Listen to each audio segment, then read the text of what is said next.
Takror va takror aytaman, korrupsiya davlat taraqqiyotiga to'siq bo'ladigan, adolat va qonun ustuvorligini izdan chiqarayotgan, jamiyatda ishonch muhitini zaiflashadigan eng jiddiy tahdiddir.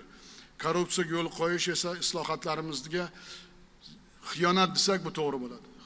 Xiyonat korrupsiya bilan agar biz korrupsiyaga yo'l qo'ysak, bu illatga qarshi kurashish bo'yicha 2026-yilda favqulodda holat e'lon qilamiz. 26-yil mana shu masalaga favqulodda holat korrupsiyaga qarshi e'lon qilmasak, mana aytgan raqamlarga erisha olmaymiz. Dunyo hamjamiyati bizga ishonishni sekinlashtiradi.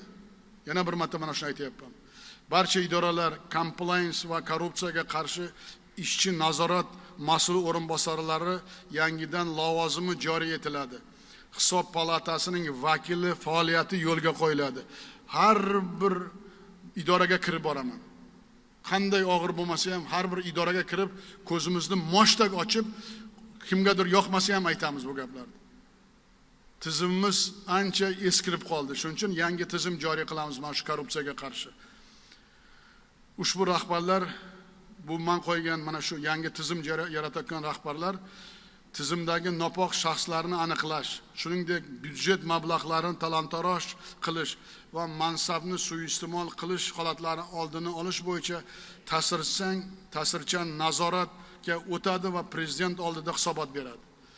Ana shu bu yil favqulodda tizimda yangi qonunlarni ishlab chiqarishda, yangi tizimimizda g'ovligini inobatga olib, mana shu yana bir marta islohotlarimizga xiyonatligini inobatga olib yangi tizim joriy qilyapmiz.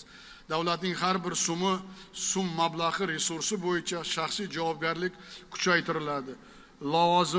Lavozimim, unvonim menga hech kim tegmaydi deganlar adashadi O'zbekistonda. Adashadi. Qonun oldida hamma teng.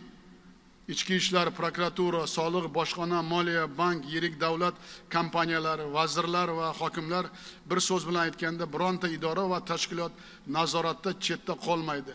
Compliance xizmatining faoliyatiga to'sqinlik qilganlar korrupsiyaga sherik deb ko'riladi. Ana shuni bilinglar. Bu yangi tizim majbur bo'ldim bu tizimni joriy qilishga. Qulog'imga ko'p gaplar kelyapti. Bu deb baholanadi va javobgarlik shunga mos bo'ladi. Prezident administratsiyasi compliance xizmati bu tizimning 1-yanvardan boshlab barcha davlat idoralari va tashkilotlariga ishga tushirilib, jilovni mahkam qo'lga olsin. Mansabidan qat'iy nazar poraxo'rlik va suiiste'molchilikka bo'yicha har bir holat yuzasidan prezident administratsiya compliance xizmati shaxsan menga axborot qiladi. Hech kimga bo'ysunmaydi. Ana shuni bilinglar.